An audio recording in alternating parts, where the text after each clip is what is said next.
नमस्कार, बंजारा बीट्स में आपका हार्दिक स्वागत है। मैं हूं ज्योति प्रकाश खरे। आज हम एक ऐसे वरिष्ठ नागरिक से मुलाकात करा रहे हैं जिनकी उम्र लगभग 85 की है। उनने जो भी कुछ अब तक प्राप्त किया है उस पर हम लोग बात करेंगे। नमस्कार श्रीवास्तव जी। नमस्कार। श्रीवास्तव जी कहाँ के रहने वाले हैं आप? मैं इलाहाबाद का रहने वाला हूँ। और आपकी टोटल शिक्षा कहाँ तक हुई है? शिक्षा मेरी MA थी। उसके बाद फिर आपने जीविकोपार्जन के लिए क्या किया? उसके बाद मैंने सर्विस की। जी, कहाँ सर्विस की? मैं सर्विस पहले मैंने टीचिंग जॉब किया। जी उसके बाद मैं 4 साल पब्लिक सर्विस कमीशन में था जी और 35 साल तक मैं AGUP में था। जी। इस बीच हमें जानकारी आपसे बातचीत में मिली थी कि आप पुस्तकों के बड़े प्रेमी रहे हैं। जी हाँ। तो ये शौक आपको कहाँ से उपजा? तो शौक मुझे अपने घर से ही हुआ। जी क्योंकि मेरे पिताजी पुस्तकों के बड़े वो प्रेमी थे जी और पुस्तकों का बहुत अच्छा एक खजाना उनके पास था, जी घर में था। जी। मेरी माँ भी पढ़ी लिखी थी। क्या शुभ नाम था माताजी पिताजी का? माता जी का नाम था ब्रजरानी श्रीवास्तव और पिताजी का? पिताजी का कामता प्रसाद श्रीवास्तव। जी। वो भी क्या शिक्षक थे? क्या करते रहे? मेरे पिताजी हाई कोर्ट में ऑफिस में कार्य करते थे। जी। तो ये माना जाए कि आपको ये शौक विरासत में मिला? हाँ, विरासत में। आपके अपने परिवार में और कौन कौन रहे? मेरे परिवार में तो हम 3 बहन और 2 भाई थे। जी। और आपके खुद के परिवार में आपके बच्चे? हमारे खुद के परिवार में 3 बेटे हैं, 1 बेटी। तो तीनों के बारे में संक्षिप्त जानकारी दीजिए। संक्षिप्त जानकारी ये है कि मेरे तीनों लड़कों में से बड़ा लड़का जो है LIC में है, छोटा लड़का वो गाजियाबाद में नगर निगम में है और तीसरा लड़का सहारा में काम करता है। आप अपनी और बेटी को भूल बेटी गए? मेरी ये तो यहाँ आप जान देख रहे हैं। जी। बेटी का क्या प्रोफाइल है, क्या करती हैं वो? बेटी जी जो गृहिणी है। जी। कहाँ उनके जीवन साथी का उल्लेख कीजिए, क्या नाम है उनका? उनका नाम कुमार विवेक है जी। और चीफ एडमिनिस्ट्रेटिव ऑफिसर है किशन अनुसंधान संस्थान जी, ग्रासलैंड झांसी में। में। जी। श्रीवास्तव जी बताइए आप कि आपने जो भी कुछ पुस्तकों का आपने बातचीत में बताया था कि एक आपने लाइब्रेरी का भी निर्माण किया था। पुस्तकों के बारे में तो भाई अब मैंने बहुत सी पुस्तकें पढ़ी हैं, घर में भी पढ़ी हैं। जी तो जो मुख्य लेखक हैं और वो हैं मेरे बहुत से कोर्स में भी थी। जी जैसे तुलसीदास जी हमारे सब्जेक्ट रहे, जी स्पेशल सब्जेक्ट रहे। जी वैसे शरण गुप्त की नवम सर्ग मेरे कोर्स में था, जी ये पढ़ा। कामायनी का श्रद्धा सर्ग का कोर्स में था, वो मैंने पढ़ा। और मेरे आप समझिए प्रेमचंद की कोई भी किताब या कोई भी संग्रह न होगा जिसे मैंने न पढ़ा। जी। और बड़े बड़े से साहित्यकारों का अभी हमने बताया आपको, दुर्लभ ग्रंथ था कलाम रब्बानी, वो मैंने पढ़ी है। कलाम रब्बानी का विस्तार से बताइए, क्या था? कलाम रब्बानी गीता का अनुवाद था। राम नेगीना सिंह ने, इलाहाबाद के थे, उन्होंने किया था अरबी फारसी में। जी लेकिन उसकी लिपि नागरी लिपि वो प्रकाशित भी हुई थी, लेकिन कम संख्या में थी। जो भी रही हमारे यहाँ थी, लेकिन अब कहाँ है कि नहीं है, दीमक खा गई, बता नहीं सकते। जी। आपके मैं इस क्रिएशन वाले पार्ट में, सृजन वाले कार्य में आपकी जीवन संगनी का क्या योगदान रहा? क्योंकि अब तो हमारे संगनी का योगदान हमारे साथ तो बहुत सहयोग हो रहा। मेरी पत्नी भी शिक्षिका थी। क्या नाम था उनका? कनकलता श्रीवास्तव जी। तो उन्होंने आपको हर मोड़ पर साथ दिया? बहुत साथ दिया, बहुत जी। शास्त्री जी ये भी बताइए कि आपने इसके अलावा आपके कोई ऐसे भी शौक थे जो लोगों को पता ही नहीं? नहीं नहीं, ऐसी कोई शौक नहीं थी जी जो मेरे घर वालों को ना पता, जी। ऐसा शौक नहीं। तो ये जो पुस्तक पढ़ने का शौक और ये आपने हाँ, अपनी जी। आने वाली पीढ़ी में किस तरह से बिल्डअप किया? नहीं, इसने जिंदा किया कि मैं जब छोटा था जी तो मैंने बताया तो हमारे पिताजी पुस्तकों की तरफ पुस्तक प्रेमी थे, तो बच्चों को भी चाहते थे, घर में भी चाहते थे उन पुस्तकों के प्रति प्रेम उत्पन्न करना। तो मेरे यहाँ बहुत सी पुस्तकें थी, मेरे पिताजी लाते थे पुस्तकें और स्वयं पढ़ करके तब घर में देते थे, जी और उस पुस्तकों में अंडरलाइन जो बहुत विशेष बातें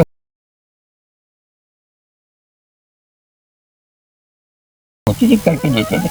तो मैंने उन्हीं से पढ़ा, जैसे ध्रुव का, लोकुश का, श्री कृष्ण का, राम का, ये सब पढ़ते पढ़ते धीरे जैसे एज हमारी बढ़ती गई तो आयु के हिसाब से मुझ सब्जेक्ट भी बदलते गए।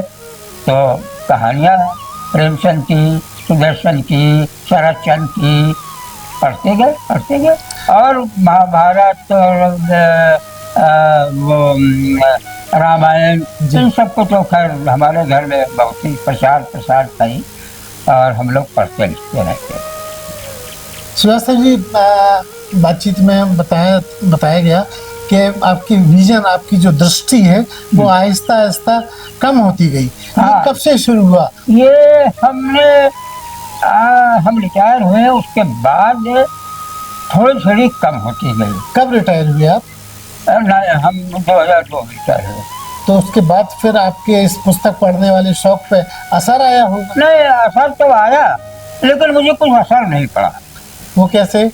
वो ऐसे ही कि मैं सब काम करता था अपना, जी किताबें तो पढ़ना बंद कर दिया था, जी लेकिन आना जाना, मित्र मंडली और उठना बैठना, ये सब चीज़ें मेरा रेगुलर चलता रहा, इसमें मुझे कोई बाधा नहीं पड़ी।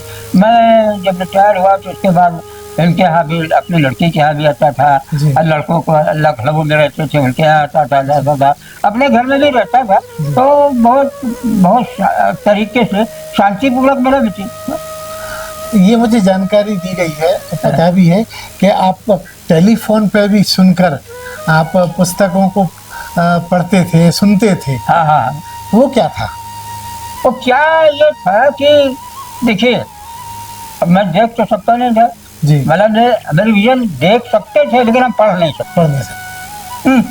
अब पढ़ नहीं सकते थे तो क्या करते भाई, तो किताबें सुनने का शौक रहता था, जी जी तो पढ़ने का भी शौक रहता था। लेकिन है कि मेरा बेटा बड़ा जो अभी मिला, आपसे पहले भी बताया, जी तो दिल्ली में रहते हैं, उसको किताबें पढ़ने का बहुत शौक है और किताबें बहुत खरीदता है। जी तो वो करता था क्या कि टेलीफोन से हमसे बात होती थी जी तो बहुत सी पुस्तकों के बारे में वो बोल करके हमको सुनाता था।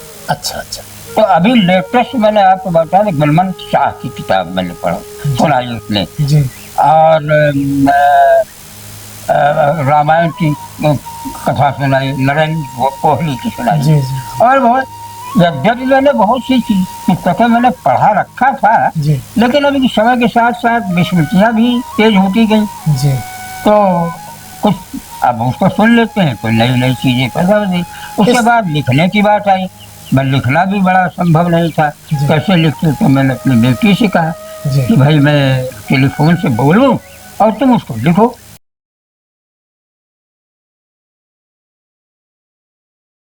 तो इन्होंने लिखा भी। तो बेटी ने आपका सहायिका के रूप में आपका लेखन को आगे बढ़ाया। हाँ, लेखन को आगे बढ़ाया, लेखन को आगे बढ़ाया। तो इसमें तो श्रीवास्तव जी बहुत टाइम टेकिंग रहता होगा, क्योंकि आप फोन पे सुन रहे हैं, बातचीत में। नहीं, वो ऐसा है कि हमारे बोलने में और उनके सुनने में जो टाइम लगता है वो लगता है, लिखने में उनको टाइम लगता नहीं। देख लीजिए सर, डिक्टेशन होता था। हाँ वो डिक्टेशन। अच्छा अच्छा अच्छा, मतलब जैसे वो आंसुलिपि होते थे, क्लर्क होते थे, ऑफिसर्स की बातों को नोट करते थे, कुछ वैसा काम आपकी बेटी ने किया।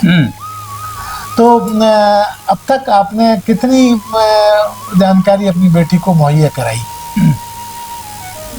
जानकारी मेरे ऐसा जितना मैंने पढ़ा था जी, और जो कुछ जानकारी मेरे पास थी उसी हिसाब से मैं लेता था, संस्मरण के रूप में। क्रमबद्ध रूप में जी अब उसको हमको ये पता था कि ये लेखन कर रही है, लिपिबद्ध कर रही है, तो मैं उसी हिसाब से क्रमबद्ध रूप से वैसे बोलता हूँ।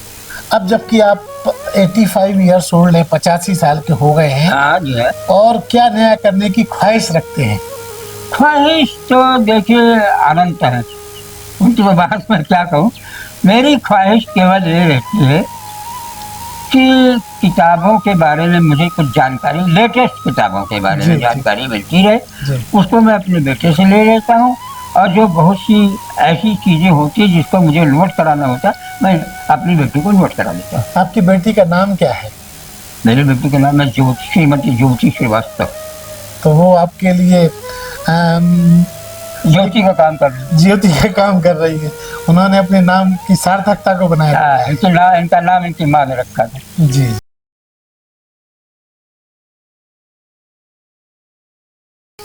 पिताजी के संदर्भ में आपकी भूमिका बड़ी अहम रही, वो क्या था?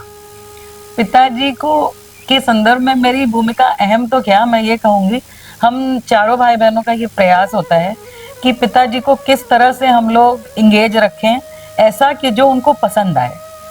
कुछ उनको गाने सुनना भी पसंद है तो भाई गाने भी चला देता है, जो पुराने गाने चलते हैं। भजन पसंद है, भजन लगा दिया जाता है। सुनाने के लिए बड़े भाई भी हमारे पढ़ते बहुत हैं तो वो उनको सुनाते हैं। तो ऐसे ही एक बार इनसे बात में निकला, इन्होंने कहा मैं जानता तो बहुत हूँ, लेकिन मेरी धरोहर के तरह से इस चीज को कोई संजोए तो मुझे बड़ा अच्छा लगेगा। ये कोरोना के समय की बात है, और कोरोना के समय में बड़ा अजीब सा माहौल भी था। तो उस समय ही मेरे दिमाग में आया, क्यों ना आज के विपरीत समय में जिसमें इतना नेगेटिव है, इनके साथ 1 घंटे अगर हम जुड़ते हैं। वाकई उस समय बहुत मुश्किल था, क्योंकि सारे काम करने के बाद 1 घंटे इनसे कनेक्ट होते थे, और ये इन्होंने लिखाना शुरू करा। अच्छा, वहाँ से जब वो हाँ, बोलते ये थे और फोन आप पे, यहाँ फोन पे लिखती थी? फोन पे इनसे बात होती थी, ये फोन पे मुझे सुनाते चलते थे और मैं लिखती चलती थी। इस तरह उनकी ये बोले हुए हाँ, ये कितनी उनके डायरियां आपने लिखी? कम से कम 5 से 6 डायरियां मेरे पास हैं, राम जो उनके कथा, संस्मरण के रूप में? पूरे मतलब वो एक कंप्लीट किताबें ही हैं जो कि अभी मेरी डायरी में है, और ईश्वर ने चाहा और उनका आशीर्वाद हुआ तो उसको मैं जरूर एक किताब के रूप में प्रस्तुत करना चाहूंगी। उनको सुरक्षित करना चाहूंगी, क्योंकि बड़ी ही सरल भाषा में उन्होंने दी है। जिसको भी पढ़ना है वो पढ़ेगा तो उसको आनंद आएगा। सारे उसमें बड़े सुंदर तरह से उन्होंने लिखवाया है। राम कथा है, कृष्ण कथा है। महाभारत को उन्होंने महाभारत का नाम नहीं दिया, उन्होंने लिखवाया है शांतनु से जन्मेजय तक, महाभारत करके नहीं। और छोटी छोटी तो उन्होंने बहुत कहानियां लिखवाई हैं। आपको अपने पिताजी की कोई ऐसी बात जो दुनिया को नहीं पता हो और जो आपको बहुत अच्छी लगती हो, वो शेयर कीजिए हमें दर्शकों के साथ। मुझे तो उनकी जीवटता बहुत पसंद है, कि वो कभी भी किसी भी तरह से हार नहीं मानते। और जो उनकी जो इस समय समस्या सी बन गई है, उसको मुझे ऐसा लगता है कि हम सब भाई बहनों ने कभी कमजोरी समझा ही नहीं, क्योंकि उन्होंने ऐसा कभी चित्रण किया ही नहीं कि उनके साथ इतनी बड़ी समस्या है। तो हम चारों भाई बहन उनको एकदम नॉर्मल ही समझते थे। अब शनै शनै उम्र के साथ जब हम लोग बड़े हुए, तब ये एहसास होता है, और शायद इसी एहसास के कारण ये कदम की जो चीज़ वो नहीं कर पाते, जो उनको पसंद है, हम सब उनको करना चाहते हैं कि उन्हें वो अच्छा लगे। ज्योति जी, अगर आपसे कहा जाए कि आप अपने पिताजी से किसी बात पे कभी नाराज भी होते हैं, कई बार हम लोग बुजुर्गों के मुद्दों पे गुस्सा भी आ जाती है, तो एक आध बात शेयर कीजिए जो दिलचस्प हो। बातें तो कभी कभी, जैसे बड़ा लोकतंत्र है हमारे घर में, ये बिल्कुल भी नहीं, बिल्कुल एकदम सब लोग खुले हैं, जिसको जो कहना है वो, जिस बात से इत्तेफाक नहीं रखते उस पर बहुत तेज गहमा गहमी होती है। कि जैसे आने के विषय को लेकर ही कि मुझे अभी नहीं चलना है, मुझे सबके साथ चलना है, तो हमने कहा बस ऐसे तो होता रहेगा, कभी मौका ही नहीं लगेगा कि आप 2-4 दिन हमारे पास आ पाओ। तो बस इसी तरह की छोटे मोटे मुद्दे हुआ करते हैं। और ईश्वर की कृपा ऐसी कि मैं तो, हम 4 तो बच्चे ही हैं, लेकिन इनकी बहुएं भी और पोते पोतियां, नातिने, जो नई पीढ़ी है वो इनको किस तरह लेती है? वो तो शायद हमें लगता है उन लोगों के लिए ये शायद रोल मॉडल जैसा मुझे लगता है। इन बच्चों को, ये छोटे बच्चे जितने भी इनके साथ रहे, और वो सब ये खड़े होते हैं और वो हाथ पकड़ते हैं, मतलब इनका जो हम लोग रोल जो हम लोगों ने नहीं किया, क्योंकि हम लोग को ऐसा एहसास भी नहीं है और उस समय ऐसी स्थिति भी नहीं थी। लेकिन इस बात के लिए तो मैं ईश्वर का वाकई तहे दिल से शुक्रिया कहना चाहूंगी कि इनके ग्रैंड चाइल्ड इनके लिए बस इनका मतलब आप ये कहिए कि इनको उनकी वजह से कभी ये महसूस नहीं होता कि इनको कोई दिक्कत है। एक आवाज पे जब ये जहाँ रहते हैं वो तो हाजिर। श्रीवास्तव जी, अपने जो ग्रैंड चाइल्ड हैं जो आप बता रही हैं, उनको भी इसी तरह के संस्कार वितरित बिल्कुल करते हैं? बिल्कुल, जैसे मैं तो भाई बेटी हूँ आ गई, इनकी बड़ी पोती इनके साथ ऐसा खेलती थी कि बाबा ब्लैक बोर्ड पे टीचर बन के आई हैं तो वो टीचर की तरफ पढ़ती और पढ़ाती थी। अब तो वो भी नौकरी कर रही है। दूसरी पोती जो इस समय गाजियाबाद में है, वो तो आज भी प्रतिदिन बाबा से पहले ये शेयर होता है कि आपने क्या खाया, मैंने क्या खाया। और एक बालक तो आप सामने देख ही रहे हैं, वो तो इनकी छाया बन के रहता है। और शायद ये रहता है तो ही मुझे अब कॉन्फिडेंस आता है कि ये हैं। तो मैं हर चीज इससे पूछती हूँ, बेटा इतना ठंडा ठीक है, एसी की कूलिंग इतनी ठीक है। वो उनके निकटस्थ है जैसे इसलिए। निकटस्थ और जानता है कोई भी चीज अगर जैसे इन्होंने खाई, हमने कहा आज बाबा को ये तुम्हारे मन की ये चीज देंगे, तो ये मुझसे कहते हैं बुआ ये बाबा को भी पसंद है। तो मन गदगद हो जाता है ये सुन के।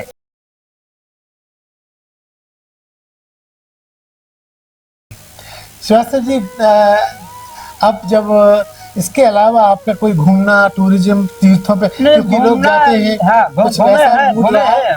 जी, घूमना है हुआ है। और कुछ ऐसी जगह थी जहाँ हम वैसे भी गए हैं।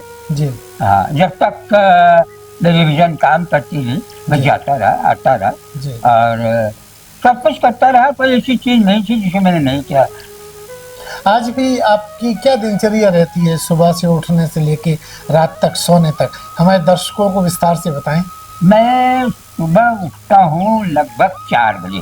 जी, 4 बजे मेरी नींद खुल जाती है। जी, और खुल जाने के बाद मैं प्रातःकालीन कार्यक्रम करने के बाद जी, थोड़ी देर भगवान का ध्यान करता हूँ, जी, थोड़ी देर। जी, उसके बाद बैठता हूँ। देखिए अखबार तो हमको बेटी ही सुना देती है अच्छा, ना, क्योंकि पढ़ नहीं सकता। जी। या टीवी रहता है, उसी के समाचार सुन लेता हूँ।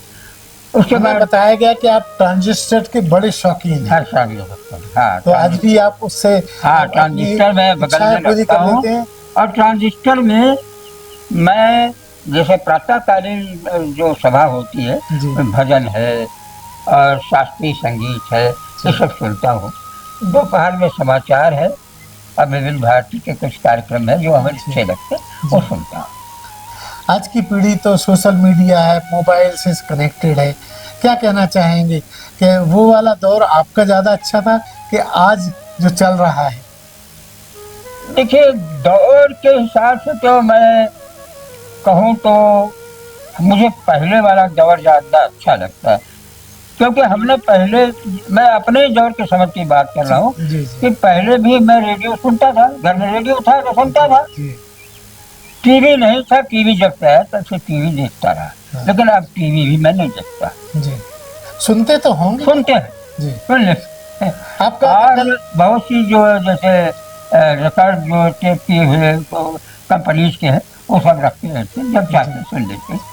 श्रीवास्तव जी, मुझे बताया गया कि आप राजनीति में भी दखल रखते हैं, राजनीति उसमें में- अपडेट रहते हैं। हाँ, राजनीति में दखल है मेरी, जी, क्योंकि मेरे घर में मेरे पिताजी गांधीवादी थे जी, और गांधी साहित्य के बारे में हमारे घर में बहुत सा प्रचार था, जी, आता था। एक यंग इंडिया नाम की पत्रिका गांधी जी ने निकाली थी, जी, वो चलती रही, वो भी मेरे यहाँ रेगुलर आती रही। जी, उसके बाद जब वो बंद हो गई तो हरिजन नामक पत्रिका निकलती है। जी, मेरे पिताजी उसके भी ग्राहक थे, जी। हर फ्राइडे को किताब वो हरिजन आता था। जी। और मेरे पिताजी ऑफिस से आते ही मान ये पूछते थे कि हरिजन आया कि नहीं आया। जी, तो एक तो ये था पिताजी के बारे में। पिताजी भी मेरे ऐसे नहीं थे कि रिटायर, वो शाम को रात को 9:30 बजे 10 बजे हम उनके पास बैठते थे, तो बहुत सी चीजें मैं उनसे पूछता था, जी। वो हमको बताते थे। जी, जी, अब गांधी परिवार या नेहरू परिवार से मेरे इलाहाबाद का एक अंग था, जी, उनके बारे में तो बहुत जानते थे। उसी से राजनीति में थोड़ा सा दखल हो गया, देखते रहे। और बहुत सी चीज़ें मुझको आपको बता दूँ, 2 सितंबर 1946 को ये इंटरिम गवर्नमेंट बनी थी, जी जिसमें जवाहरलाल प्रधानमंत्री बने हुए थे, जी लियाकत अली खान जो है वो वित्त मंत्री बने हुए थे, राजेंद्र बाबू खाद्य मंत्री बने हुए थे, जी लियाकत अली वो सरदार पटेल गृह मंत्री बने थे। जी। इन सब का मतलब आप समझ लीजिए 246 की बात मैं बता रहा हूँ। जी। अब मेरी उस मेमोरी समय आपकी क्या एज रही होगी? मतलब उस 46 में हमारी 8-9 वर्ष है। जी, लेकिन आपकी स्मृति अब भी ताजी है। जी अभी भी मैं आपको बता दूं, जी अपनी तारीफ तो नहीं कर रहा हूँ, लेकिन अपनी याददाश्त बता रहा हूँ। जी मैंने 6, 7, 8 में जो भी किताबें पढ़ी है जी कोर्स में, आधे से ज़्यादा तो मुझे याद है।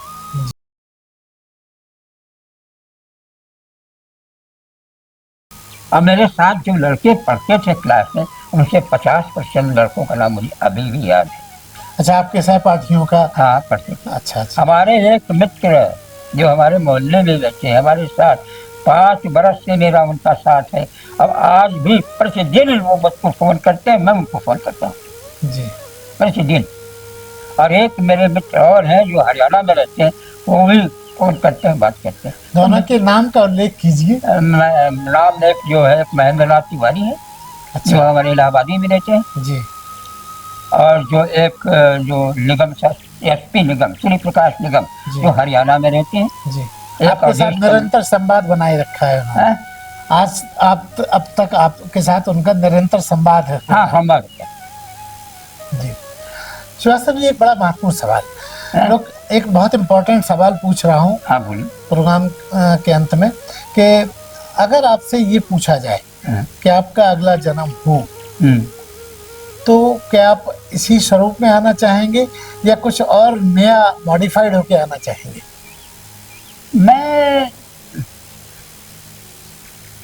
देखिए, मनुष्य की योनि तो सबसे बड़ी अच्छी योनि मानी जाती है, जी इससे बढ़कर कोई योनि नहीं होती है। जी तो मैं भी यही चाहूँगा कि मनुष्य योनि में आ करके मैंने जो बहुत से काम नहीं सोचे हैं, नहीं कर पाए हैं, उसको करने का प्रयास करेंगे।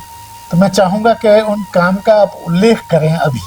काम देखिए, बहुत सी चीज़ें, जैसे अब विजन की कमी के कारण मैं नहीं कर पा रहा हूँ, जी बहुत सी दूरियां मैं नहीं जा पा रहा हूँ, जी बहुत से मान ले कर्मकांड में बहुत सी पूजा पाठ करने की बात जो मैं नहीं कर पा रहा हूँ, उसे पूरा करने की कोशिश करूँगी। और माता पिता और ये परिवार की सेवा, ये तो खैर जब हम मनुष्य योनि में आएंगे तो हमेशा मिलेगा ही। जी मुझको आशा है कि भगवान की कृपा से जो मुझको अगला जन्म मिलेगा, उसमें मुझको सब सहूलियत मिल जाएगी जो इस जन्म में वंचित हूँ। जी।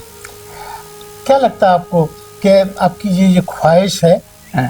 तो ये आपके अगले जन्म में पूरी तरह से आपके मनोकूल होगी? देखिए, विश्वास तो है, विश्वास तो है, जी और विश्वास पर ही दुनिया चल रही है, जी और श्रीवास्तव- मेरा जीवन भी विश्वास पर ही बहुत चला है। जी और श्रीवास्तव- मेरा ख्याल है प्रत्येक व्यक्ति का विश्वास पर, तो माने या न माने, बात छोड़िए, बहुत से लोग किस चीज को मानते हुए भी नहीं मानते, जी लेकिन मैं तो मानता हूँ, जो सत्य है वो सत्य है, उसको इनकार करने की कोशिश नहीं करता। जी श्रीवास्तव जी, आज की नई पीढ़ी कुछ अलग हटके सोचती है।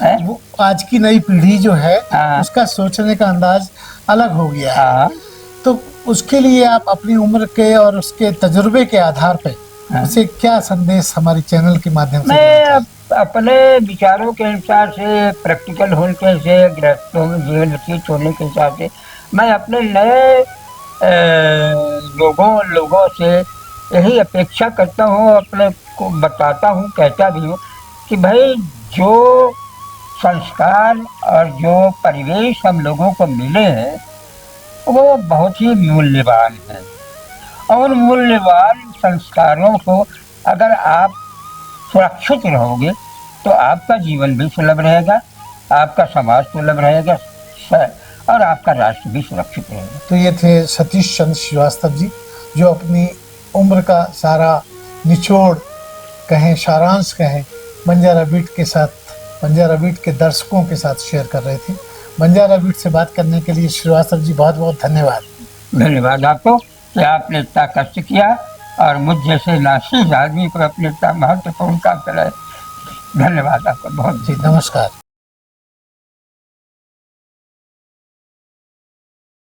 मेरे बाबा दुनिया के सबसे प्यारे बाबा हैं। उनकी अच्छी अच्छी कहानियों के अंत में एक सीख होती है जिससे मुझे बहुत कुछ सीखने को मिलता है। कैसे बड़ों का आदर करना चाहिए और छोटों से प्यार। मेरे बाबा मेरे साथ बहुत खेलते हैं जिससे मस्ती मनोरंजन दोनों हो जाता है और मुझे बहुत कुछ सीखने को भी मिलता है। मैं उनके सिखाई गई चीजों को कभी नहीं भूल सकती। मेरे बाबा मुझे बहुत सारी धार्मिक चीजों के बारे में भी बताते हैं, जैसे कि महाभारत, रामायण। उन्होंने मुझे बहुत सारे मंत्र भी सिखाए हैं। बाबा का भगवान पर विश्वास और आस्था एक अलग प्रेम दिखाता है जो ये बताता है कि चाहे जो भी कष्ट समस्या हो, हमें भगवान पर पूरा विश्वास रखना चाहिए और वो सब ठीक कर देंगे। मेरे और बाबा की बहुत सारी यादें हैं जो शायद मैं बोलकर कभी समझा नहीं सकती। बाबा की पा और अम्मा का चीनी का पूरा। सुहानी, लव यू बाबा। मेरा नाम शुभी है, मैं बाबा की सबसे बड़ी पोती हूँ। मेरा ऑलमोस्ट पूरा बचपन उनके साथ ही बीता है,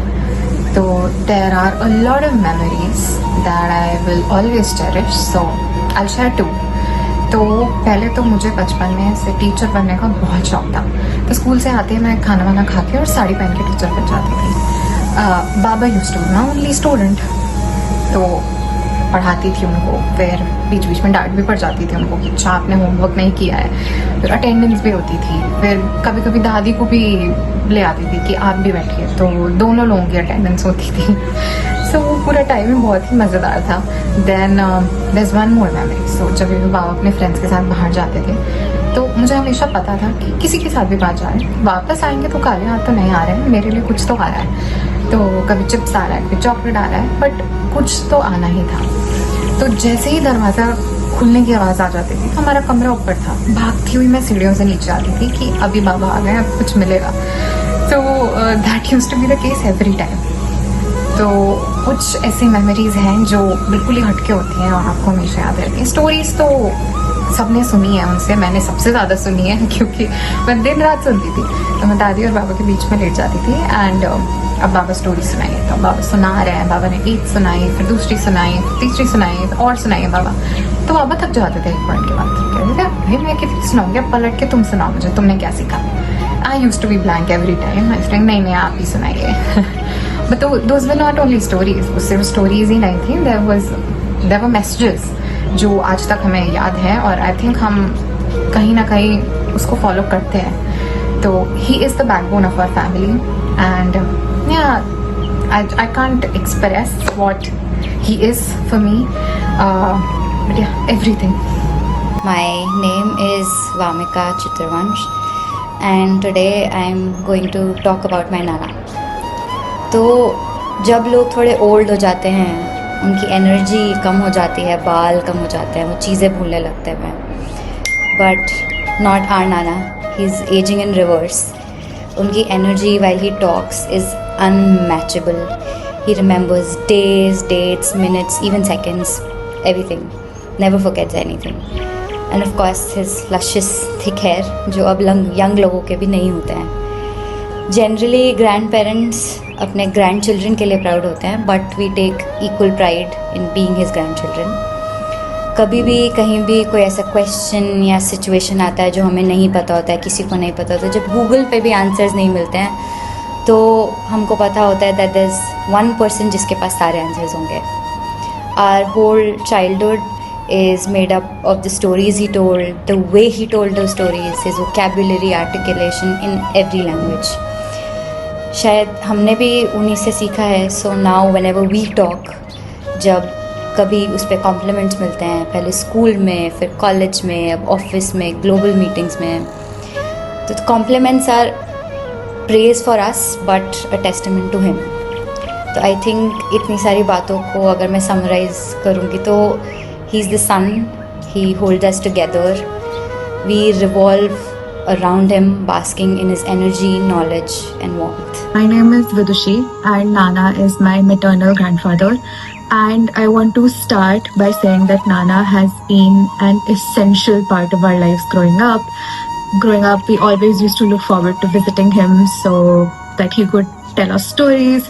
And he has so many stories, whether they are tales from his own life or whether they are tales of Hindu mythology or even just everyday life. He is so observant and he is such an amazing storyteller that he will keep you hooked to whatever he says. He paints such a picture for you to imagine, but more importantly, he's been an incredible presence in all of our lives, and he taught us, or has always taught us, to be kind, to be empathetic, to be true to our work, to honor everybody around us, and to lead better lives and to become better people.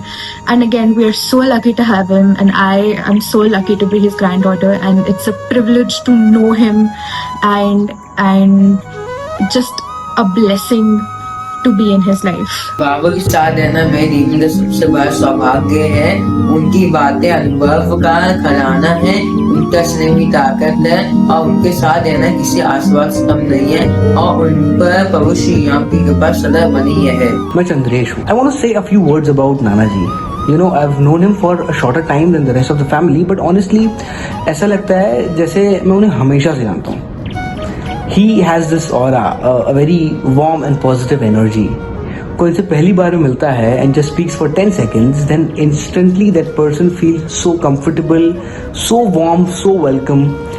That's a rare gift. और उनकी कहानियाँ, I knew his stories even before I met him. Mohanlal की लुटिया तो मैंने उनसे मिलने से बहुत पहले सुन ली थी. Anyone who knows him knows that he's a fantastic storyteller. And he's a truly beautiful person, अंदर से भी और बाहर से भी. I'm so glad I know him, that I'm a part of his family. He's just a beautiful, beautiful, beautiful soul.